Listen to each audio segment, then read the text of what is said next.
Hey, y'all. Welcome to this week's episode of Ducking Realitea. In the pond with me today is my boo, Trey. Hello. Trey was one of my first guests when I started doing this. I think you were in the top 5 or the first 5. Mm-hmm. Yeah. So it's Kiki good to be with back. Trey. Yeah. And it's been a while. It has been. So I want to get into so many things, but I think you were going back to school when we chatted, or you were planning on going. I was actually, yeah. It was like, you were like, I think I'm going to do this thing. Mm-hmm, yeah. And you've done it. I'm almost done. Yeah. So you went back to school to be a vet tech. I did. Yeah. And it's been great. It's been so hard, but it's been so worth it. What's been the hardest part about it? Memorizing everything. Oh. Knowing, what diseases, what things do, especially right now. It's my surgery term. So we've been doing actual surgeries in our lab. So it's like we each have a role each surgery that we need to know, like inside and out. Right. So it's gone from being the anesthetist to helping with the doctor, like doing the surgeries. You get to do a suture. Wow. It's wild. And you're working as a vet tech too, right? I am. So that's cool that you get to work in your field while you're going to school. Exactly. I just got a new job at a new clinic that's like 4 minutes away from my house. Nice. And like down the street from school. The staff is amazing. Shout out to Good Samaritan Pet Hospital in San Leandro. Oh, hi y'all. Shameless placements. Plug away. Yeah, no, like they're amazing. They genuinely care, which coming from my old clinic that I'm not going to mention where night and day. Love it. I absolutely love it. When you're in school for this, do they talk to you about like the fact that vet techs have a like terrible depression, suicide rate? Like, is that something that they kind of warn you about? Is that like, are they like, danger? Yeah. Welcome to the field, but guess what? Yeah, no, that's like first term. They definitely kind of drill that into us. It's like, hey, you can't just be in this field just because I love animals, because it's definitely not just playing with puppies and kittens all day. Right.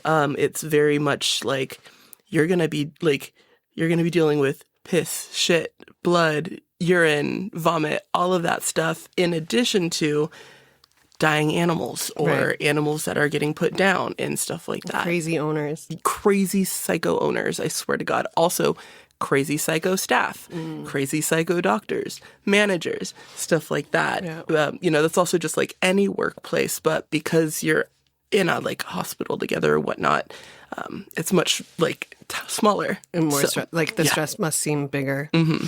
Yeah, I'm actually interviewing hopefully in a couple of weeks this woman, Kate, who is a vet. And she's been a vet for a long time, and she invests in different vet clinics and has opened a couple of vet clinics. And she started a program to help vets and techs with the depression and all of that. I love that. Yeah, I figured that you would. Special shout out to Kate. Yeah. Hey, Kate. I'm not going to say her whole name just until after she comes on. Special we don't reveal. want to scare her away. But I'm super excited about it. And I just have so many questions about like going into being a vet. Vet tech. Or vet tech, just because it is, I would imagine it is a lot of shit and piss. Yeah. And just like how, like, because I went to nursing school and I was, but that's easy because your patient, for the most part, not easy, but your patients can tell you what's wrong and your patients can't. Yeah. Like they can't. We get advocate for themselves. They can't do anything. Right. And like most of the time, they're scared because if you're in a hospital, this doesn't smell like home. Like this is like all of these random smells and, whatnot. And hospitals don't smell good to us. Right. Like that sterile smell just like to me gives me like the goosebumps kind of like, something's happening. So it's definitely kind of like that for animals. Just kind of from what we've been taught, we look at their body language. If their ears are up and they're wagging their tail and stuff like that, they're okay. Doesn't mean they're not nervous. Licking the chops or cowering and all that stuff. You can tell that they're anxious. Ears straight back, like, getting on, we were, just, wow, words. We were definitely taught, behavioral mannerisms of our patients so that we can kind of gauge, okay, we need to proceed with caution or, oh no, they're fine. Even though they don't talk, like they'll still tell us. Yeah. Do you get trained on like every kind of animal or like because I know like there's big animal vets and small animal vets and like bird vets and like different types. But as a vet tech, do you get kind of like cross trained against all of them, or is it like you get trained on like the most common ones, and then if you want to go on, you like take different classes? So because the test that we have to take to become registered veterinary technicians, the VTNE, they have all types of animals. So we do get trained in cats and dogs, small mammals, so mice, gerbils, rats, all that stuff. The avian family, so birds, all that fun stuff. And then large animal medicine, so horses, pigs, cows, goats, all of that. Awesome. We've taken a lot of field trips this term. It's going to a cow farm, and then tomorrow I'm going to a horse farm up in Loomis, so it's wild. I'm just like, oh my gosh, horses are terrifying to me, by the way. So I'm just like, okay. I get I get slightly terrified because I know that they're so good at like picking up on whether or not you think you're worthy, and I'm like, I just want you to like me, which is the exact opposite of what you need to be doing. Yeah. And then I'm like, please come near me, please come near me, and they're just like running away like, you needy bitch. Yeah, right. Ew. Like equine therapy would probably be really good for me, but it's really expensive. Yeah. Because horses are expensive. Yeah, they are. The doctor at my old clinic, she had like 2 horses, 1 horse. I don't know. I don't care. But so other than being in the vet world, I think I saw that you were going to retire from drag, but then you didn't retire from drag. Like, was that like a just kidding moment, or did you really seriously think about retiring? So I seriously did think about retiring. I had to recognize you're going back to school. You're not really going to have any time to do that. Now that school is kind of almost over, next term I only have to go to school 1 day a week, and then I can just work, which means when I'll make more money. Yes. But I missed it. Drag has always and always will be kind of like a part of my journey, and so I just said screw it. Obviously I'm not doing it to the same extent as what I used to be, but every now and then I'll make an appearance. Because you were just at I'm going to say it wrong. The coronation for the Ducal Council? Yeah, so yes. I wasn't in drag though. I was but it was a big deal. Yeah, it was a huge deal. And it's, so everyone knows, it is the mouthful, Alameda, Contra Costa County, Ducal court system, I think, whatever. Ducal council. Something like that. Okay. We'll link it in the show notes. Yeah, right. They are basically, have organizations like the Eagles, or what is it with that the Templars or whatever the hell they're called? The Masons? Thank you. So it's like the gay version of the Masons or the Elks Lodge or Exactly. Eagles. So like they do charity work. There's like a leader, and they decide like what charities to do. Except we get to do it, but we dress up like princes and princesses and stuff like that. So it's kind of like a prom night. Yeah, coronation is definitely like prom night. Ours was fairly large this year, but there's like events like the San Francisco Imperial Court Council, where there's like thousands of people. Oh, wow. Yeah, like it's pretty wild. But it's exciting. It's nice being in a new, I didn't want to do it at first. Vicky Sparkle Tits talked me into it. So I was kind of dragging my feet at first, and then you get to know the people that you're working with and the group that you're in. And like, I was like, you know what? No, this isn't so bad. I really like this. Right. And it's people that are willing to do charity work and fundraising and for themselves and for others in the community. So it's a good way to like be involved and support and give back. Exactly. So yeah, this year I am going to be running for Prince again. I'll find out if I'm chosen. You have to get voted in on the 17th. Okay. So was a coronation? So explain to me how it works. Yeah. Because how do you guys do that? Okay. Because if I thought like a coronation is like everyone was getting kind of named and crowned the other night. But so coronation is the step down of the current monarch. Oh, okay. And they crown the new monarchs. So Vicky was the Duchess of this previous year. Okay. And that was her step down to bring in the new Duke and Duchess that is going to be reigning for this year to come. Okay. So it was just that. And then the investiture is usually a month after when they announce their cabinet of people who are going to be, And they're all of the placements. Yeah, yeah. So every time do they do that every year or is it, okay, so you Every get to year. run for, it's like Miss USA or something. Except if you've reigned as a Duke or a Duchess, I believe you can run again, but generally people don't because it's a lot. Well, because you're organizing the year's events. Yeah, exactly. And charity work and shows and Promotions and all of that stuff, getting talent. And it's all volunteer work, so you're not getting paid for it. Nope. Yeah. Not a dime. I can understand why they retire after a year. Yeah. Or like take a year off and then maybe go back. Mm-hmm. How many people are in the Ducal court? A lot. Yeah. We'll have to have Vicky Sparkle Tits come on because she's like the expert on it. Yeah, she'll know. She'll definitely know. But yeah, no, I think in our group there's maybe like 30 or so people.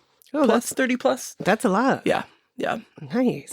What kind of like charity? What have been your so you've been involved with them for like a year or two now. What's been your favorite charity event that you've done with them? I would say coronation. Yeah. Because no comment. I actually no. Let's be diplomatic, Trey. I would say that coronation was my favorite, just because it was, it was the last event of the season, and we use, not to mention coronation weekend, which is just a giant bender of people coming from either out of state or other cities. So seeing everybody, that's how you make friends within the system, meeting new people, and then you party with them. But then, oh shit, then you have to get ready because you have to wake up super early because now you have to get set up for all this and X, Y, and Z. So there's a lot of binge drinking and a lot of hangovers that happened this past weekend. There were also a lovely outbreak of COVID. Oh. It happens. Yeah. Better the COVID than chlamydia. I mean. Child, speak on it. Clock it.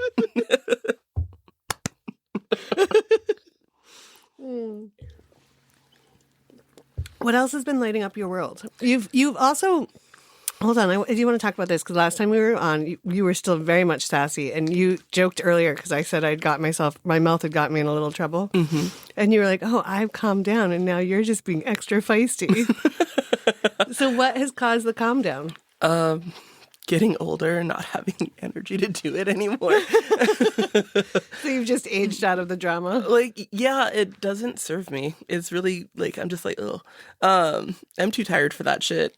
I'm also, like, not going to the bars anymore. I'm also like, why spend money on alcohol when I can get it at home for a fraction of the cost and I can stay at home? I'm also just hanging out with a different set of people.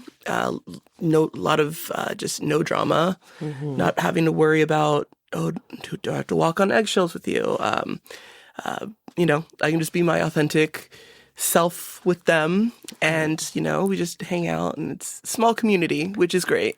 So you found more of your people, and you were able to exhale a little, maybe. Yeah, and also coronate, like being having a title in a big organization. You're on display. Act accordingly. How are you? Because you're representing. So that's also kind of forced me to be like, this situation doesn't serve me. I'm gonna walk away. Nice. Don't get me wrong. After like a few bottles of wine, I will. Well, yeah. After a few bottles of wine, anyone's going to be a little sloppy. I and will messy. go on TikTok and I will clap back at people, but I don't really. When's the last time you've done that? Honestly, I don't know. Good. I'm usually just like, screw it. I was going to be like, I was worried you were going to be like, Friday. 2 hours ago. Just before I got here, bitch. It also might be this damn kava that I just drank. You feel relaxed. I feel very relaxed. Does your tongue feel numb? No. No. Oh, that's weird. I was like sitting there and I'm like, why is my tongue all tingly? And someone was like, is your tongue tingly? And I was like, yes. And they're like, yeah, that's the kava. We just had kava from Malaya Botanicals. Mm-hmm. I know Pia was so excited to see you. It was so good to see you. And then too. she was like, we have to do another event with Trey and blah, blah, blah. And I was like, stop talking. Anytime she wants to. We cannot plan an event right now. We have too many things on our plate. You just go after do one after Burning Man. Yeah. I can't believe I'm going to go. I'm nervous, but I'm excited. I think once you're done like having like the breakdown and you kind of acclimate to the playa or whatever, you're going to have a great freaking time. Why are you the first one telling me about this breakdown that everyone has? Because my old coworker, she goes every year. Mm-hmm. So I always just asked her about it. And I was like, I heard that there's like a breakdown because a lot of people who are like veteran burners and stuff, a lot of people are just like, they're really gatekeepy about like the experience, which I'm like, that's weird, bro. So yeah, I would just ask her questions because she's very open about it.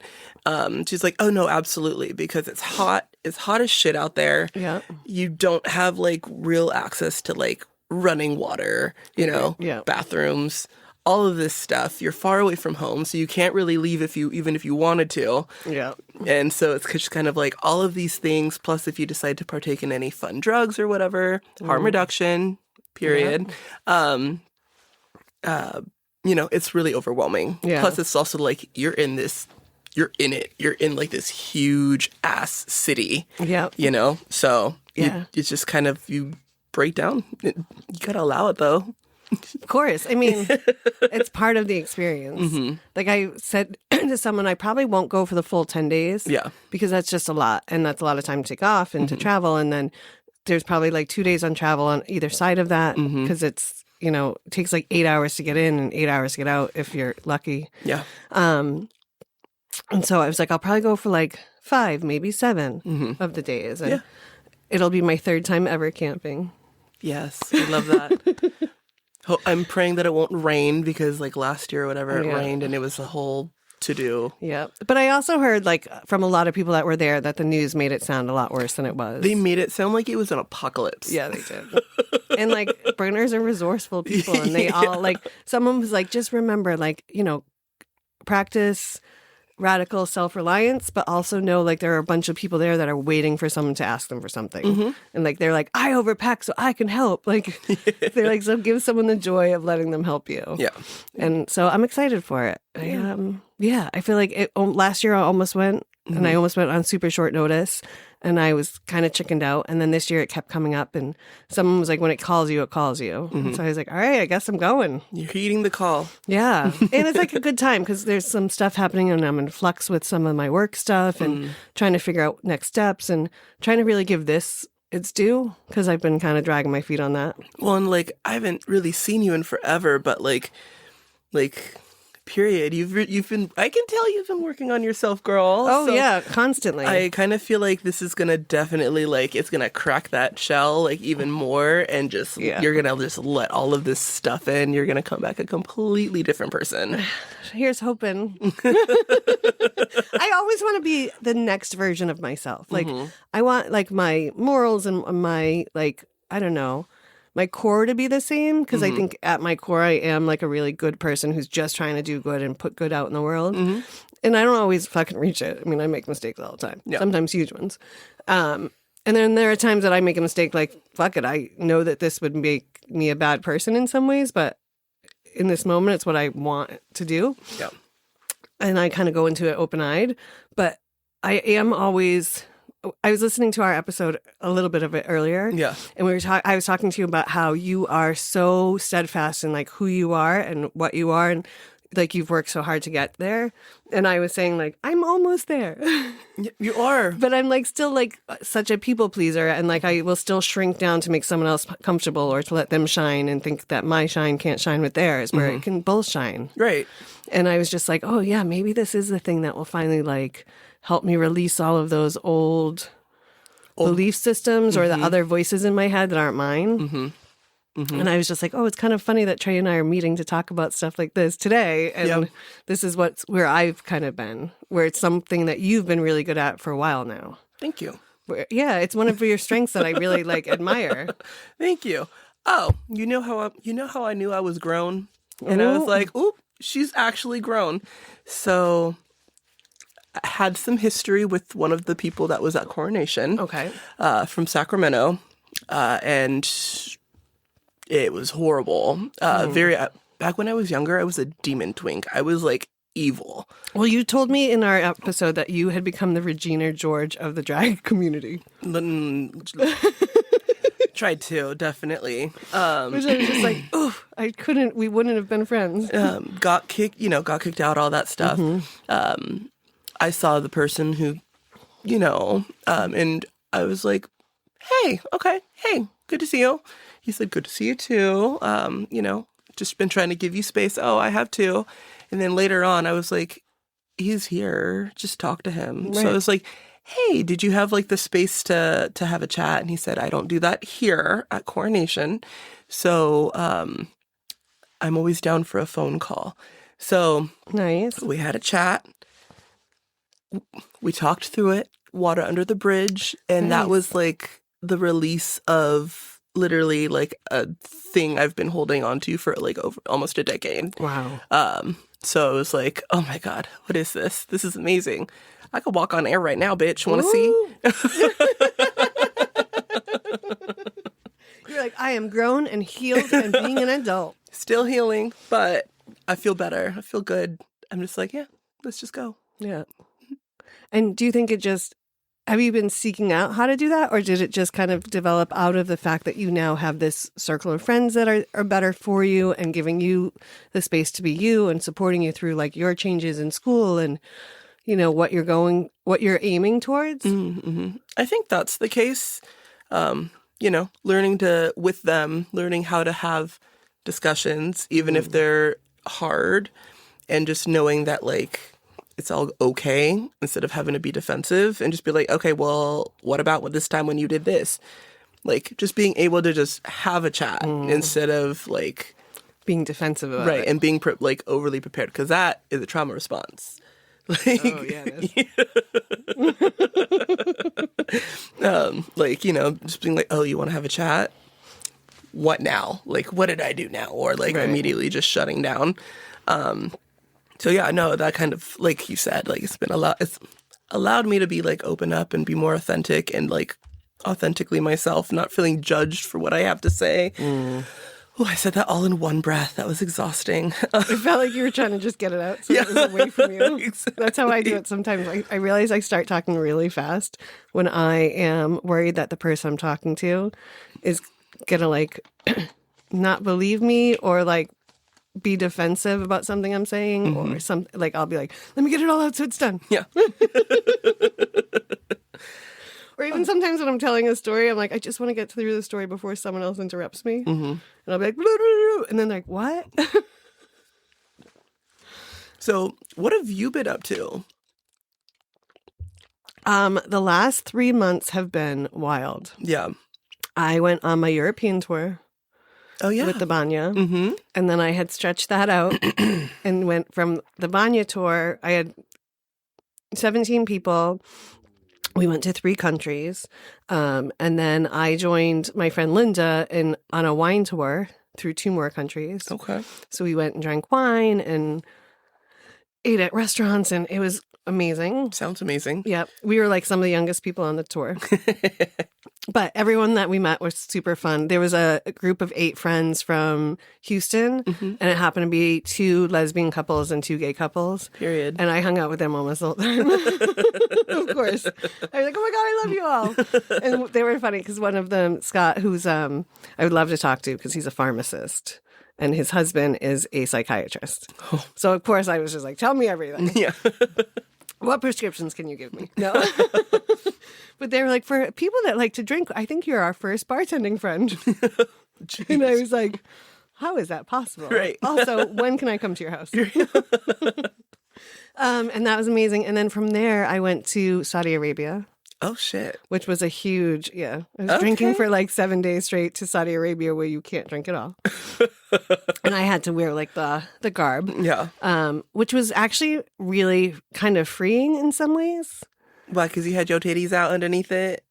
I'm kidding. Well, Oh, you said, oh. there was one day where I wear like a very little slip underneath because we were going to like go shopping and we weren't going to anyone else's house and it was 115 degrees out. That's wild. And I'm like, now you want me to have a full outfit on and now you want me to put a black, were you wearing a burqa? They're not called burqas there.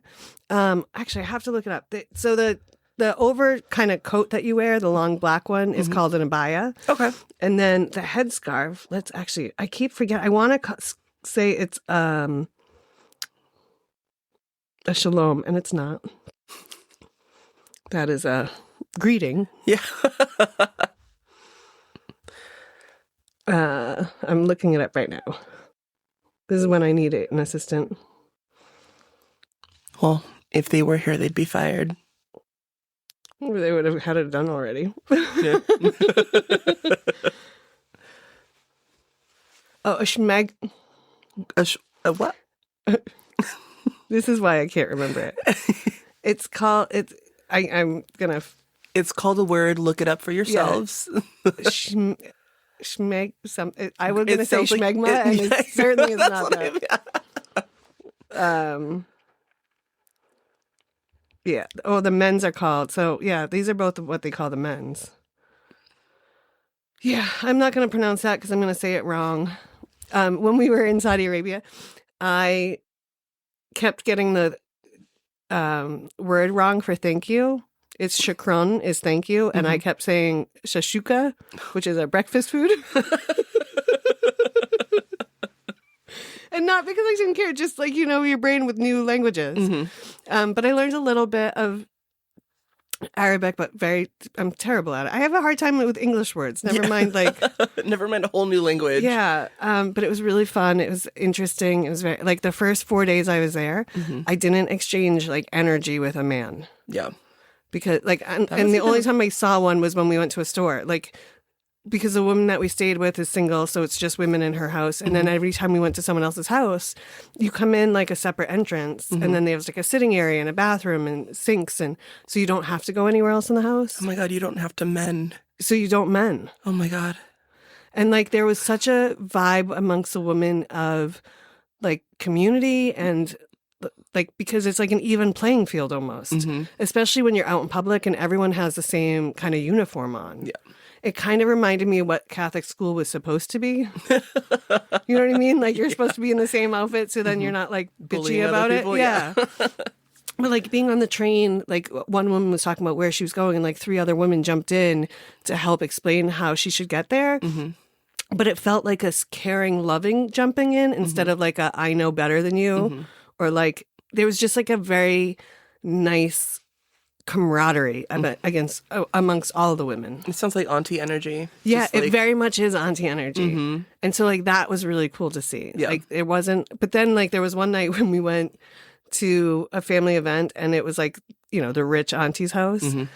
And like everyone's taking off their abayas and stuff and they're dressed to the nines and their makeup's like professionally done. And I was just like, you could have warned me. You're like, hey. Yeah, they're walking around in like high heels and these beautiful dresses and like, sequins, and their hair's they've got blowouts and curlouts and like full contouring makeup. So, and first of all, how do you have that makeup on underneath a scarf? Did you ever watch Sex and the City 2? Where they went to like Dubai or whatever? Yes. That's exactly what it made me think of. And because like when they get into when you go to someone's house, you take off all that stuff and then you are in your clothes. Yeah. So, but like they get like after it. And they're doing it more, I mean, a little bit for each other, but mostly for themselves because the only other people that are going to see it are the women that they're spending time with. Yeah. And I still haven't figured out how they don't fuck up their makeup putting the, because some of the women had the whole face covering on. Like one of the women that we spent time with, her opening was like, maybe a half an inch in her eyeballs were showing. Like you couldn't see her eyebrows. You couldn't see anything. Like, and I was like, how do you not fall over walking? Because you have no peripheral vision. Like your vision is limited. Like no wonder they couldn't drive. They can't see to walk. Yeah. Like so many times I almost fell over things. It was very difficult. And then I got back and I have just been going since I got back a month ago. Yeah. I was traveling again. I was in Grass Valley. I was in Santa Barbara. I was in St. Louis Obispo. I was in Mendocino. And then I had Mosswood Meltdown, big music festival for 2 days. So I've just been like working and traveling a ton. And most of the work has been related to, most of the travel has been related to some kind of work or events or it's been fun. Yeah. But I feel like I don't know why I pay for an apartment. Yeah. So that when you get back, you can just crash and just be like, oh, my space. Yeah. Yeah. I'm excited to be home for, I guess 3 more weeks before I go to the burn again. All aboard the burn. So yeah, it's been fun and I've just been saying yes to everything and trying to explore and I have like tons of content to post, but I haven't posted much because I've been so in the moment a lot of times. Like I've taken some pictures, you know me, I've taken a shit ton of pictures and videos, but I haven't posted a bunch of it because I've been like, I don't want to take away from this moment I'm sharing with this person. 100%. I get that. Like, yeah, I don't want to be posting constantly and distracted. And so but still have to find a happy medium for that. Yes. Because it is my job to be posting a lot of that stuff. Yeah. So when I was on the trip, I was doing a lot of stories, but not a lot of posts. Because I also wanted to make sure I have people's permission to be posting them. And then I have all the tags right. And, there's a lot to go into it, to being a content creator. Yeah. Well, shit. I should hire you to actually take pictures of me doing drag because I don't have any. Oh, I have a bunch of you in drag. I'll send you a file. I'm all about like, bitch, I'm performing. I want to live in this experience. If people want to take pictures or record, you do it. But I'm just having fun. Yes, I am working because I'm. You're performing. All the little fires too. But yeah, no. So I get that. Like, yeah. Yeah, I also still have a little bit of imposter syndrome. Like, why do people want to watch and follow me? Why? And then I'm like, oh, because my life is really fun. But I don't want to be braggadocious about it. Like, someone was like, oh, well, you're a world traveler. And I was like, I am. But like, it's also, but only been the last 3 years. Before that, like, I had only been to a small amount of places. And so it's still really new. And it's exciting, but it does feel like a little... It's not imposter syndrome. I don't think so, at least. No, because, like, if all these other people can do it, why can't you? And I think that's something to be like, yeah. Do you compare yourself to the other people? Have you met me? Of course I do. That's part of my problem. Like, It's like, I don't feel like I'm as good as they are, or I'm not, and that's still, like, just insecurities and trauma and... the rest of it. But you're just as good. I know. And in my book, you're better. Yeah. But that's just because I love you. I love you too. But I hope you would tell me too, like, hey, you're being an asshole. Yeah, no, 100%. I'd be like, girl. Yeah. But everything has been coming back to, like, positive feedback about the podcast, positive feedback about, like, just people, that are like, oh no, you're my touchstone, or, I was doing something and the other day I thought, what would Siobhan do? See? And I was like, oh, that's so sweet. And they're like, oh, I do it all the time. Queen, you're like low key, like you're not low key, like your local celebrity status, right? And that's just because you've like touched in like every single bar here. So everybody knows you. Like, you're also like the one who's like, yeah, bitch, I'm cool. Don't fuck with me though. Yeah, that's true. What I mean? Yeah. So like, you're that bitch. Thanks. You just have to own it. Yeah. No, and I am owning it more and more. I'm getting more comfortable with it. It has been hard though. Yeah. Because I was thinking about like this, like the other day I was thinking about like getting up on a stage. I was like broke out I'm walking down the street. I like broke out in a sweat and was like, like, oh, it just makes me uncomfortable. Like, and then I was thinking about one of the times when I think I had to introduce you or something, or like there was a delay. Oh my God. And I started to talk and then you came up and then you were like, okay, thank you. And I was like, no, I don't want to leave anymore. And I was like, I got to find that feeling. And when can I put you in drag? Oh, anytime. Okay, great. Are you going to make me a king, or are you just going to drag Baby, you can be whatever you want. Yeah, anytime. I would definitely do it. Well, and I think as a king, or, just as a drag queen, I would be like less nervous because then it would be the persona. Yeah, you but it's know? also still a part of you. Oh, yeah. Which then, the more you perform, the more they kind of integrate into like anytime, like, it's stupid, but anytime I'm like, I need a little bit of courage. Hey, Anya, come step out. And like, granted, like, all of a sudden I'm not this completely different person, you know? Right. It's just a version of you. Yeah. Yeah. Well, I think I've talked about this, I'm sure, a bunch, even with you, is like sometimes I wonder, how do I become, or how do I be the me behind the bar on this side of the bar? Because like I, am funny and on it and whatever. And it's like, I don't always act like that when I'm on this side. Yeah. Because it's not my show, you know? And also, like, kind of like feels like depends a little bit. Like, I feel like who you hang out with, like who you're around. You know what I mean? Like, I don't know. Like, there's times where I'm just like, oh, I just need to not talk because I'm just going to be really judgmental. I'm going to be a bitch, and I don't want to do that. In fact, I'm going to go. I'm just going to go home now. Yeah. I hang out with one of my friends, and whenever we go out, and I'm like, okay, I'm going home, she always goes, girl, and that's how you know. Whenever Trey wants to go home, he does what? I say, go the fuck home. No, I'm done. I'm like, that's also what I think gives me peace now, because I just leave. I don't stick around. I'm like, okay, I'm done. Like, this has served me. Fun time for all. See you later. Yeah. I still sometimes will stay out because I feel like I should be out, or I feel like I should be, and then I'm like, why am I doing this? And then I'm exhausted the next day. So like I've gotten better. And I've certainly been like, I'm not peopling today. Yeah. Or I'm not peopling tonight. And someone will be like, well, I thought your non-people day is on this day. I'm like, yeah, but now I'm having an extra one. Right. Or an extra few hours. As you should. Always claim time for you. Yeah. It's hard sometimes. Yeah. Oh, yeah. Like, especially like scheduling things and working so many different gigs. And my schedule right now is super in flux. So it's like picking up side gigs and doing this and doing that. And I'm like, okay, I don't want to say yes to everything, but I also like am almost operating from a scarcity mindset right now, which I haven't done in a long time, where I'm like, oh, I need to make all this money.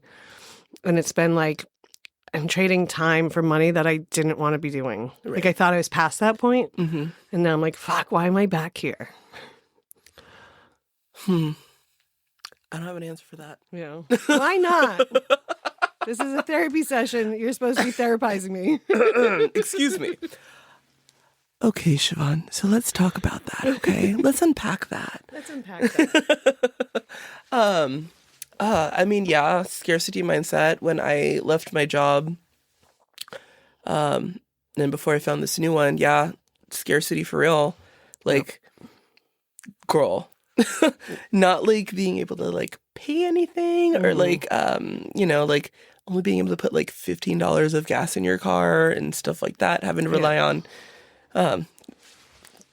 I've been there. Yeah. Been there just recently. Okay. Yeah. So like these paychecks that I've been getting, like those are just makeups for bills, you know? It's playing catch up. Yeah. Playing catch up. I'm excited when I don't have to do that anymore. But it's so stressful. It's very stressful because then you feel stupid. You're like, even though you know you're not. Yeah. Because you are a very capable and intelligent ass woman. Same. First of all. Man. But no, it's really easy to like get down on yourself or feel like you're incapable of doing anything. But you just have to kind of keep being like, well, at least what I told myself, it's okay. Everything's going to work out in the end. You've been in like this position before, but it's been even worse. Right. You know what I mean? Like, oh yeah. Like I was looking at my bank account and I was like, oh my God. And then I was like, me 5 years ago would have looked at my bank account and been like, look at, I still have money. Like, I still have a little extra. I could maybe go out to eat, you know, like, and I'm not there yet, but like, I've been, afraid of that. Also, because I've been traveling so much and I've just been spending money, like money that I wouldn't normally be spending. It's like, fuck it, I'm on vacation, or fuck it, I can make more. And then you get home and you're like, oh, now I need to go make more. Yeah. I did pop off on somebody the more I was thinking about it. Oh. It was justified, though. So it's on this app called Sniffies. And if you don't know what Sniffies is, don't go looking for it. It's like Grindr, but it's trash. Anyway. It's worse than Grindr? Yeah. I also don't really hook up. I have basically not had sex for like 5 years. Wow. Proud of it. Love it. Clock it. Skin is glowing when a man isn't my problem. All right. But I was on there because I'm just like, why not?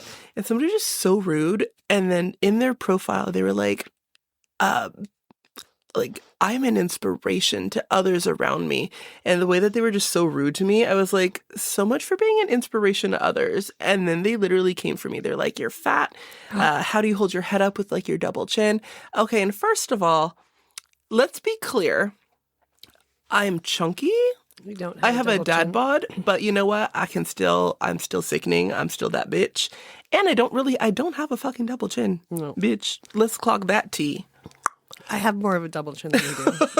Girl, we're not comparing. No, I know, but well, can't help it. And so, yeah, he was like, go choke on a twink. Now, that part made me laugh. But you're like, maybe I will. No, because I'm like, babe, we all know twinks don't have calories. Why would I eat that? Well, he didn't say eat it. He just said choke on it. Well, I sat with it for a second, and I was like, granted, I had also been drinking some wine. And I sat with it for a second. I was like, no, just let it go. But the fire inside of me was just like, old unhealed Trey came out and said, oh, fuck that, bitch. Let's get into it. And how bad did you read him? Yeah. All right. If you want to share, I'll listen. Period. All right. Well, buckle up because it was not cool. Well, also, like, I hate people that are like, I have to stop saying like so much, but I hate people that are claiming to be, I'm spiritual, I'm an inspiration, I'm super kind and like open and accepting, and then they're like shitty. Yeah, there's a lot of those people in Alameda. So one comes to mind who they're not worth mentioning, but so many though, so many, and that's why sometimes I think I'm afraid to be. You're gonna make me read it? No, I'll read it.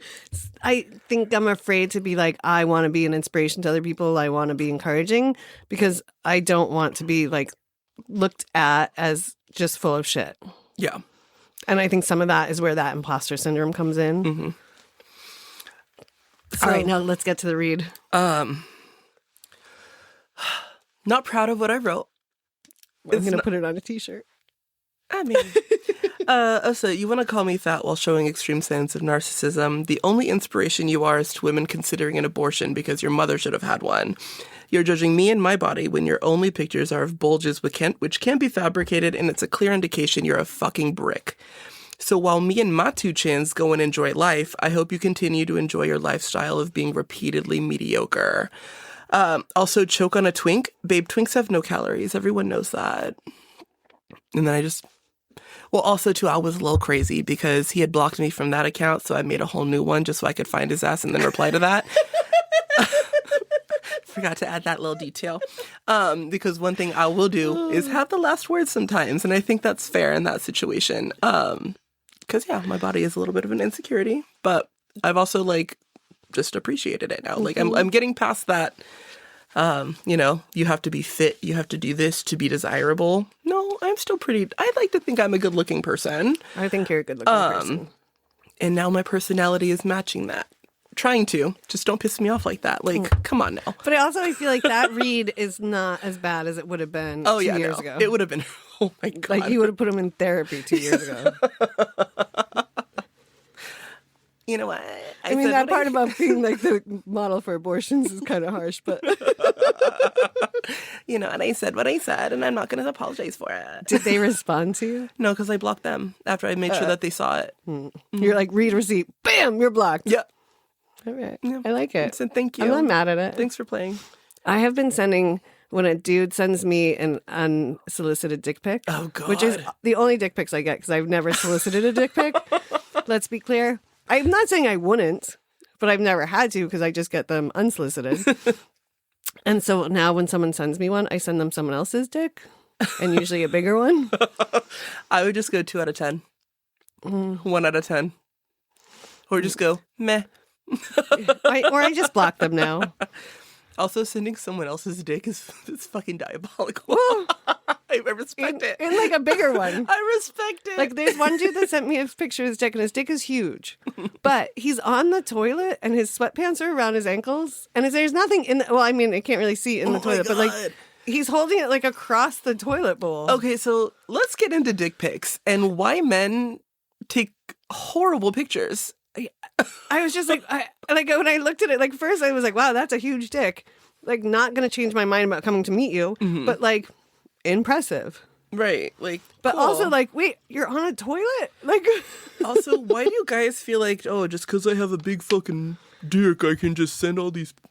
I don't fucking. It has to work, right? And I do know some women that do like a dick pic, but like usually from someone they know, or maybe that they're, I don't know, but like I know it works for some.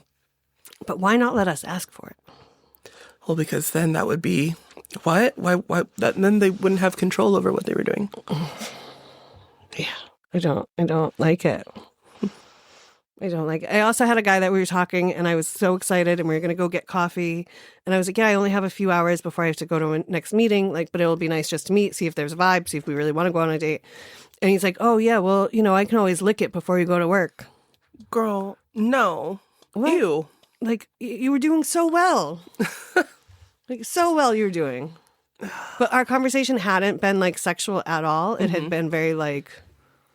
platonic. Let's get to know each other, and then all of a sudden, hey, let me lick your. I was going to say, let me lick your penis.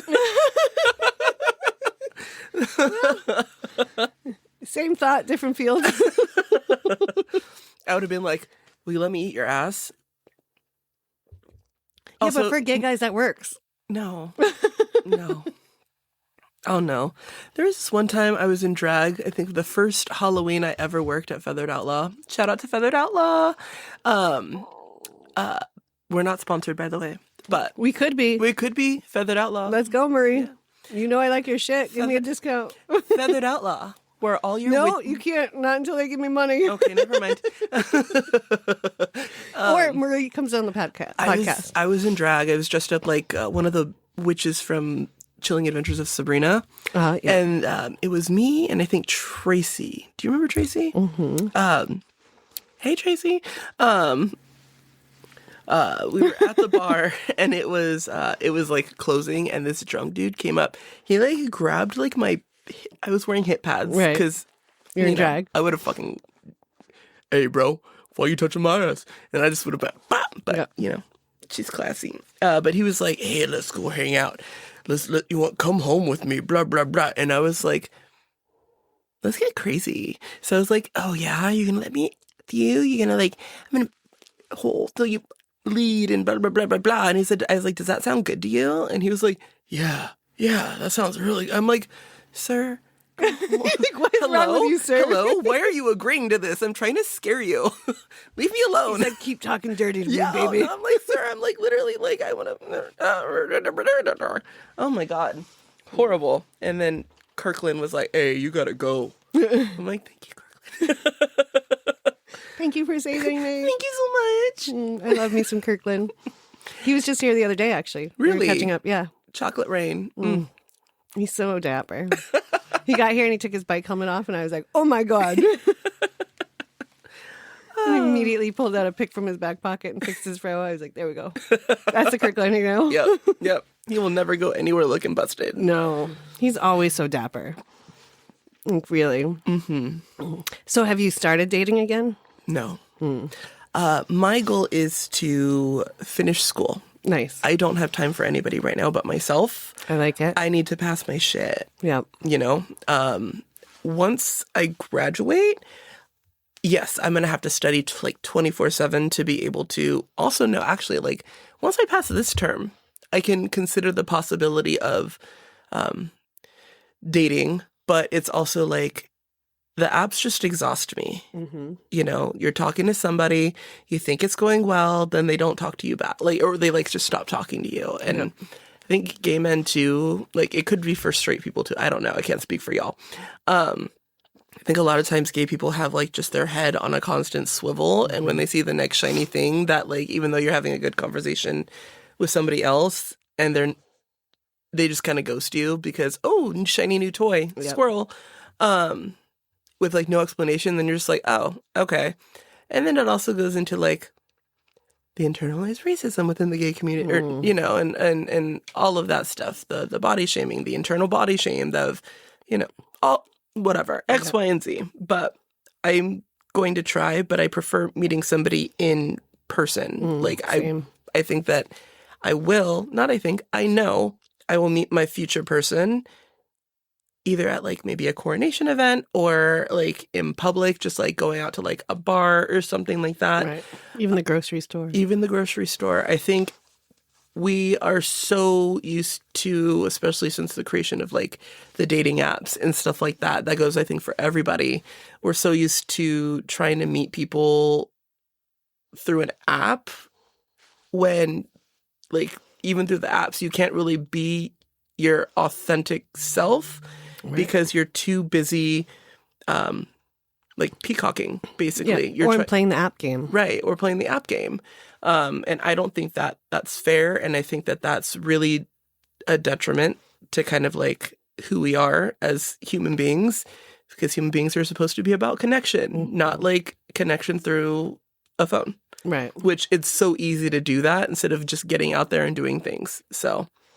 Yeah, I keep thinking, I've said that for a while. Like, I'm like, I get on the apps every once in a while, mostly when I'm either bored or drunk or avoiding something. Yeah. Not drunk, tipsy. And then I'm like, yeah, this is terrible. I'm not doing this. And I've always said I'm not going to meet my person on there. It'll be a person in person. Like, yeah. I just, like the idea of meeting someone, like from Sacramento, like for coffee. Like, if you live in Sacramento, like, I probably am not going to date you. Yeah. Fair. Like, and I just, logistically, it's not going to work. Oh my God. What if you meet somebody at Burning Man? Maybe. Oh my God. That would be so awesome. I hope they live in the Bay Area. I mean, both of y'all are just going to be sweaty and musty as fuck and just like, this is me. Like, I haven't taken a shower in 4 days. Other than with baby wipes. Yeah. No, my goal is to see as many saunas, because people set up like mobile saunas out there. So my goal is to see as many of those while I'm there. Okay. Are you going to have a mode of transportation? A bike. Okay. Period. I was going to ask. Yeah. Okay. I have to find a bike to bring first. I have so much stuff to get because I've been camping exactly twice. And both times I used all of my friends' gear. Well, and girl, this is like beyond camping. Yeah. This is camping on steroids. Yeah. So a few of my friends are like, hey, you can come use this stuff and this stuff. And so I have a bunch of friends that are like, and I was like, but I don't want to take it if it gets ruined or, you know, like it's harsh conditions out there. What happens? So everyone's like, no, this is stuff that I don't use anymore. I don't need. I'm like, all right, I'm going to put out a call to everyone and be like, who has what, like for my burn, like anything you can give to donate or gift or, you know, and then I'll go from there. I can also I can ask the people that are going and see if like maybe like at least my friend or whatever, hey, depending on where you're going to be on the playa, of like, hey, I have a newbie that's going to be there. Are you going with people or by yourself? Yeah, no, I have people. Okay. Yeah, okay. I wouldn't go. I don't think I have the balls to go by myself. Because that would be ballsy. Yeah. I have 2 camps that told me I could camp with them. And then my friend Layla, who I was in Saudi Arabia with, she has been, and she's like a festival veteran. She's worked a bunch of festivals. She just got back from one. Like, she goes to all of them. Yeah. And she was like, I renegade camp. So she camps alone. And she's like, you can camp with me. And I was like, okay. And she's like, you know, that way you don't have to be volunteering to it. Because when you do a camp with someone, you have to do hours of work. You have to do like trades and stuff to be able to be part of that camp. Yeah. And so different camps have different rules for it. And so she's like, you know, if you want to just for the first year, just go renegade with me. Like, you can go visit all those camps that have invited you and hang out there all day. But then like, we'll have our little spot. That might be a little bit more intimate and like you trust them, obviously. Yeah. And I think that honestly, like, instead of a big camp where like everybody's on completely different levels, you're with one person and, you know, whether or not, like, y'all are Yeah, well, because we'll both have our camp, our tents next to each other. Yeah. But we'll be able to go off on our own, but be able to touch base. and just come back and just, if y'all need a break, take a freaking break and all that stuff. Yeah, and I have I've now made a bunch of different friends that will be there in different capacities. Like Brenda will be there. Yeah. And, you know, she's going to be like, she works the gate and perimeter and she's done it for 8 or 10 years. Mike will be there. Mike will be there. I went to one of the reasons why I'm going this year is the camp out that I went to a couple of weeks ago up in Mendocino. That's 2 or 3 big camps that hold that little mini event. So like there's all the people I know from that. And then my friend Joe has a camp and he does a bunch of stuff. And so there's a ton of different people that I've met that will be there. And so I feel like I'll have a lot of resources if I need it. Yeah. But hopefully I will be radically Also, Mike, his place is air conditioned. I'm just saying, girl, if you just go find Mike. Yeah. I'm just saying. Like, Mike, you know me, you love me, I'm your friend. I'm saying that in a whisper, even though it's Mike and I know for a fact pick it up. So I'm just saying, just go there if you get like overwhelmed and just chill. Yeah. Quite literally, chill. Yeah, he gets a nice cushy thing because he works for them. Oh my God, I'm so fucking irritated. Why? I'm not literally irritated. Okay. I'm just like, fuck you, Mike, like in the best way possible because he's doing the ticketing shit. He got a ticket to go see Gaga in the city. Amazing. And this bitch is not going to come out with another album for like the next decade, just knowing her Did ass. he only get one? Right. Yeah. But like me, his girl, me and his girlfriend, shout out to Esty. Me and his girlfriend, like, this bitch is going to fucking Lady Gaga. And like Esther was like, she was just telling me about it, and I was exhausted from the day, so I just had no patience. And I was like, I don't really want to talk about this right now because it's pissing me off. And she was like, me too. Love you. Bye. Yeah. And I was like, okay, girl. You're like, I'm already in a bad mood and this is just making it worse. Right. Because like on the radio, they'd have like that for win free tickets, you know, that's like a 1 in however many chance. So I'm just like, I'm still going to try. But those tickets were like $400 per person. Ouch. And if they had a pre-sale, but you had to have a certain credit card to be able to get into the pre-sale. Oh, yeah. Which her last tour, Chromatica, it was just a pre-sale. It says sign up for the pre-sale. I went boop, boop, boop. I got tickets for $114 each. I was able to buy one for my brother and my best friend at the time. Nice. And we made a weekend of it. It was fun, you know? But this time I'm like, I can't afford Lady Gaga. Just like I can't afford Beyonce. And if Chapel Roan starts touring, can't afford Chapel Roan. Actually, no, that's a lie. I will afford Chapel Roan because I'm going no matter what, even if it means I have to sell ass on the street. And, you know. Where's the Blade in Alameda? Where's the, what would you call it, sniffer? Sniffies. Just go on Sniffies. Hey, I'm selling some pussy. You want some? Will trades ass for tickets. Need Lady Gaga tickets. You're like, I love Lady Gaga, but I'll only sell my ass for Chaperone. Literally. And then I did that with Pink. I got early access tickets to Pink once because I had the credit card that was like pre-sale. But it was still cheaper for me to get tickets to go see her in Boston than it was to see her here. Yeah. Like, it was cheaper for me to buy tickets at Fenway Park, which is a small-ass fucking venue. I've been to Fenway is also lit. Oh, such a fun But game. it was cheaper for me to get tickets there than it was to get tickets in California. That's wild. So even with my flight, it was cheaper. I mean, I can stay in Boston for free, but, you know, that helps. Hi, I'm just home from my bedroom. Yeah.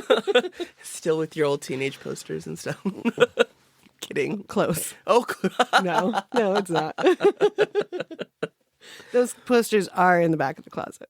Yes. Yeah. Actually, I never really hung posters up. I don't think my mother wanted me to. Same. Like, I think I tried and she was just like, that's not the style of your room. I had a corkboard that I would kind of make my own. And then I had 2 framed pictures in my bedroom of Bible verses. Wild. And then in the bathroom, I had one that was a Bible verse too. And then I think sophomore to junior year during the summer, I was bored. So I started making collages because I just read Party Monster by James St. James after watching the movie when my parents were like out of town or something. So all of a sudden I was into the club kid life. Oh, I want to be a club kid. I want to like, of course. Girl, no, little gay. You just wanted to be a drag queen.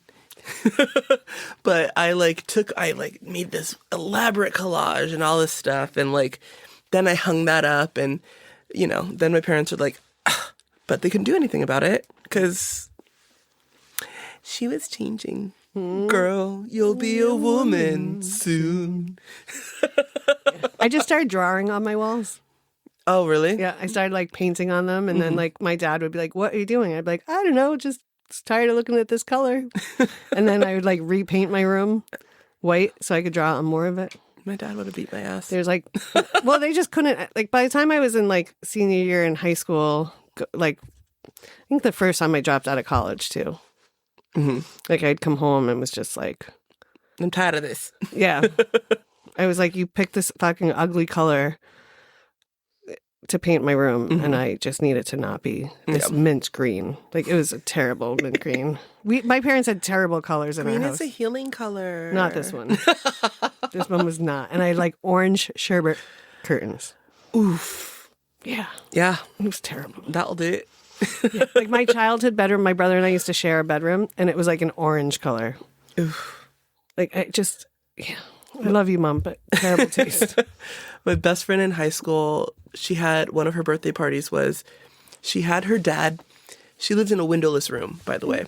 She had her dad paint the ceiling purple, dark purple, and then like neon lime green. But because she only had an overhead light that was also a warm tone, it made the bedroom look like really claustrophobic and dark and like scary. And she's like, let's liven it up. So we went over and we were like decorating, like putting blue and purple, dark purple paint on orange and dark purple paint on our hands and like splatter painting the room and like putting our handprints and stuff like that. Which made the room look even worse. Yeah. I'm so sorry, Lexi. I love you, girl. But your room was so bad.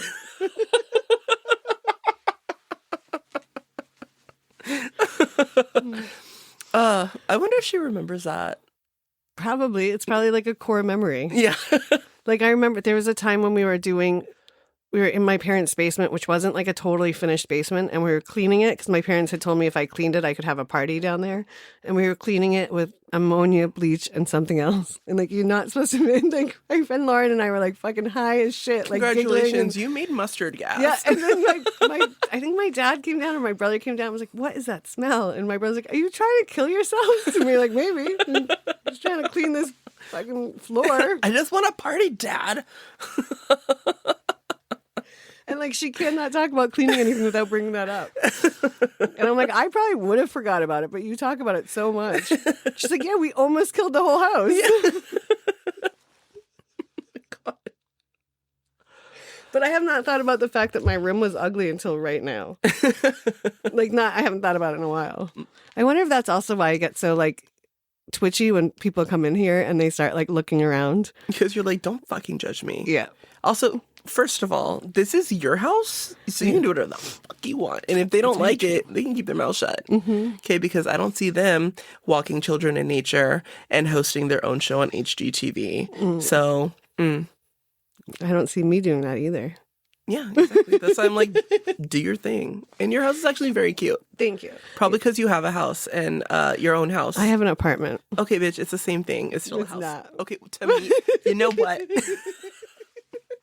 Your house is horrible. You will have an apartment too someday. I know. I had a dude come over the other day and he was like, oh, see, I get all like weird about my house, but your house is just as messy. And I was like, what is messy about my house? And he's like, well, you have laundry. And I was like, okay. In the laundry basket in the bathroom? Like, what? And then I was like standing there. And I'm like, what? Tell me what's messy. Like, I didn't have a dish in the like. You need to leave. I was, and he's like, no, that's not what I mean. It's just. And I was like, well, fucking, what do you mean? Get out. Yeah, I was like, I guess you have to go home and clean your house. Yeah. It was not as messy as mine. So good seeing you. Bye. Sorry, now I'm dry. Gotta go. Oh, wait, you have to. It's my house. Oh, yeah, I do. Yeah. dating's terrible. Yeah, it's the worst. All right, Lovey. I know that you are tired. I am tired. And all the way, I do want to say I have to take a picture of you in your purple scrubs. Period. I'm here for it. Just let me wipe the sweat off because your room is really hot. It is really hot. There's no airflow in here. That's why I usually have the fan going before we come in. Could you imagine if you made this your bedroom? No. And every time you're just clapping cheeks, it's just be a nasty, sweaty mess. Smelly. And then the smell would stay in here. God. And you just have this nasty, like, sweat dungeon. It would be a dungeon.